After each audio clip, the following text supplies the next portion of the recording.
Hello guys, welcome back to episode of the Terror Zone. Today, our journey, we're gonna go down a very classic road about a certain woman and her ice powers as we tell the real story of the Snow Queen. Now, I'm gonna be skipping over a few stories that I haven't covered yet, like Oliver and Company, Unbudgeted Dom, and many more. If there's stories that you have not seen me tell yet, that is why I am reading the books based on them. So give me a minute to actually read a few of those. But until then, I'll be looking into other stories like this one, and a few others later on. Like this one, and Moana, coming out very soon. Anyway, back on to the story of the Snow Queen. A long time ago, there was an evil troll, or a devil.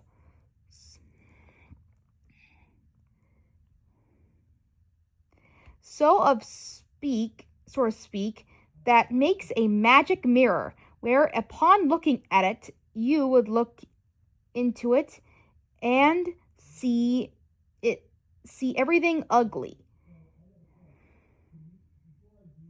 Soon the devil's followers showed it to every people in the world, tricking them into thinking they looked ugly and gross. They eventually decided to take their tricks off to the angels, but unfortunately, with every step they took, the wings that took and flew, the mirror weighed heavily on them, and it went heavier and heavier until the mirror fell to the ground into the world and shattered into 1,000 millions of pieces. And so the piece of the mirror traveled all around the world, eventually landing into the Snow Queen's heart, freezing her. You see, the little tiny mirrors had the power to make the eyes, if it landed in her eye, make her look ugly. Make everything look ugly. And if the mirror landed in your heart, it would turn you into ice, making her have ice powers. This cuts to a grandmother telling the story to two of her grandkids, who are best friends, Gerda and Kai, who are best friends who live together since their houses have been connected to each other, and both their families have been friends for years. Telling stories of the Snow Queen, everything. But one night, while Kai was asleep, he sees the Snow Queen in the window of his house as she crept by him, with the snow all covered up in this window as he sees her eye in the frozen cold. The next day, Kai was acting very strange. He kept seeing ugly things and called Gerda ugly. But without control of himself, he slowly forgot everything about Gerda and became a bad boy. And he created mischief along the way. As he became mad, made fun of Gerda, played with the bad boys and everything. Kai was no longer the same anymore. He was definitely a different boy overall. All because the mirror was inside his eye. He saw everything that was ugly in his mind, and it was beyond his control. One day, he went off with the bad boys to sleigh ride in the winter, when all of a sudden, he decided to tie his sled to a big giant snowy sled that came across their path. He tied it there, and he rode off quickly, no problem at all. He wanted to get off, but he couldn't because the Snow Queen made it bewitched, and it was impossible for him to move. She looked back at him with a smile on her face as he drove him away from the town. And eventually, as a little boy and a little child, the Snow Queen kept him captured in her coat, eventually taking him in her sleigh and riding off into her castle into the night. This reminds me of in Narnia, where they took a similar idea with one of the boys being captured by the White Queen in the story. I don't know if that was inspiration at all, but here we go. But anyway, this happens, and of course, it is said in the story that the ice and the mirror encountered children specifically. Gerda certainly became worried of Kai for a while, and she decided to go on a search for him. She was told by the townspeople that he was assumed dead after drowning in a pond. So that's where she went. She wept with tears, crying, wishing Kai wasn't dead, until the angels told her that he's not dead. So, with that in mind, she decides to go off into the pond to retrieve Kai back with her witch red shoes. But the pond shoots it back to her, saying that we don't have Kai.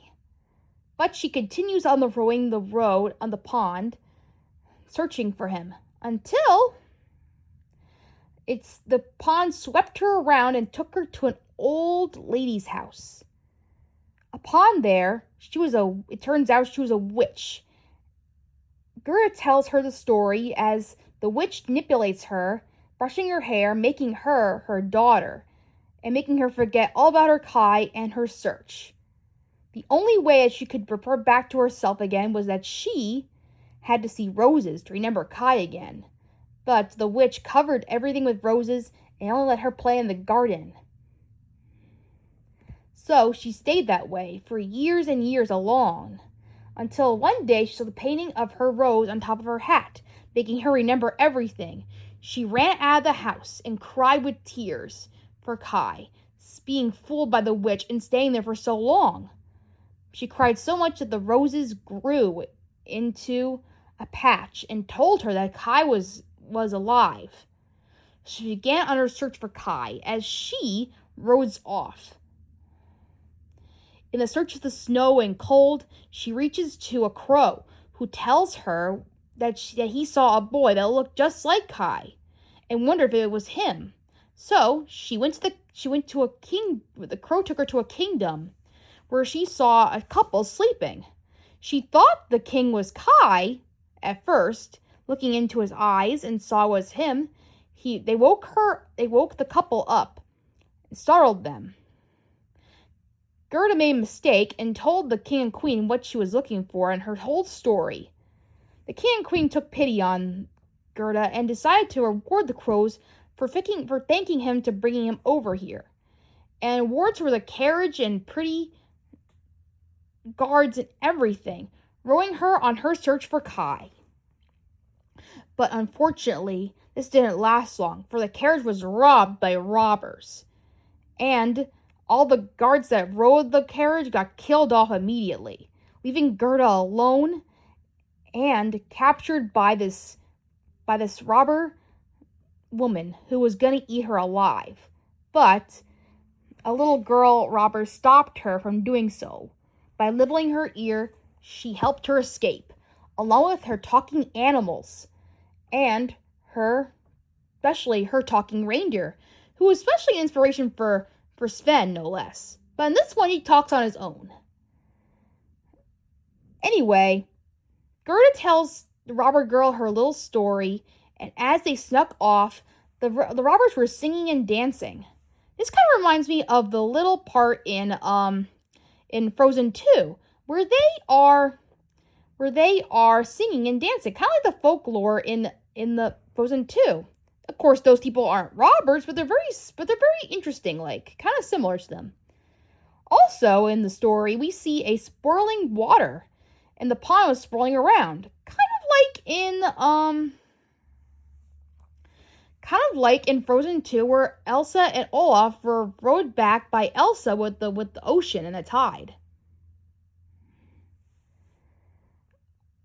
So the robber girl gives Gerda the reindeer, and they set up to find Kai again with the reindeer in sight. The reindeer comes across a old woman in a little house that was too small. They had to crawl in to get inside. Gerda met the old lady there, and she was nice and friendly. She let them in. Gerda tells her story, but the reindeer kept cutting her off and telling his side of the story because he felt like it was more interesting to him. But anyway, she tells him that the only way to cure Kai is to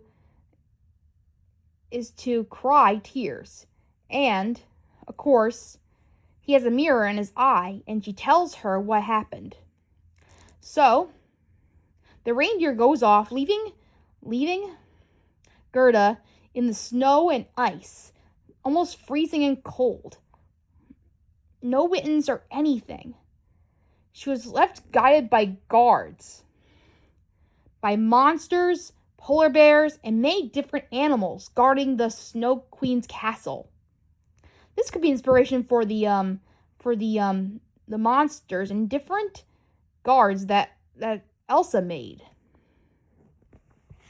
Anyway, she prayed to the angels that called upon her, and they let her right into the castle, where she saw Kai sitting there mindlessly, building blocks that looked like icicles. The game that he was playing was called Rhyme or Reason. He had to come up with a name, a word, to get out, but he built the blocks and was mindlessly there. The guards were snakes, bears, and many other creatures. Of course, these animals and plants, Gerda had the power to talk to animals and plants, kind of similar to the things we later see in Frozen 2, where Anna and Elsa's mom had the power to talk to these things as well. I believe that the parents in Anna and Elsa's story were just like these kids, and they were best friends, just like them. But anyway, when Gerda sees Kai there, she was so happy she crowded her arms around her and wept. But Kai had no reaction at all, not remembering her at all. With that, she cried tears and tears. She also cried earlier, being fooled by the witch earlier, brushing her and forgetting all about Kai in that part of the story. But anyway, as she cried, it actually went through his heart and cured him, making him remember everything about Gerda, and remembering his best friendship along with her. He also cried as well, as tears flowed each step he took, making him stronger and stronger. You're probably wondering where the Queen was, on the other hand. The Snow Queen was actually at the mountains, looking at it in amazement, making him frozen in the winter of the mountains. You would think the Queen bring up a good fight, but she actually didn't. Kai, with every step he took, made him stronger and stronger to defeat the Queen himself. As the crying of the heart of Gerda's love. Of course, healing all of it. And that was the last we ever saw the Queen, unfortunately. Every day, Kai and Gerda would read together on the stool with their grandmother, telling them stories. So, as they rode on the reindeer and got back, they were greeted by the robber girl, telling her that the king and queen were robbed by the robbers. The king was killed, making the queen a widow. And that was it, and killing the crows as well. Not everybody gets a happy ending, unfortunately. Well, anyway, the robber queen goes off with Kai and Gerda as they tell stories with their grandmother, back at home in their hometown. As this happens, they are happily back together and in love. Kai and Gerda together, and they're no longer kids anymore. They are now adults. The end. And that is the story of the Snow Queen. What'd you like? Tell us in the comments below what you thought. There are a lot of real details and stories about this particular one. It is not like the Frozen story at all, because it's not that different. different. I mean, they did bring out some elements and stories to the Snow Queen, but they're two different separate stories overall. But I'm glad they went this route because this one is so dark and also pretty confusing for a storytelling driven movie. So I like that they went a different route with this movie. What did you guys think? Tell us in the comments below what you thought about the Snoke real story of Frozen. I'll see you next time. Bye.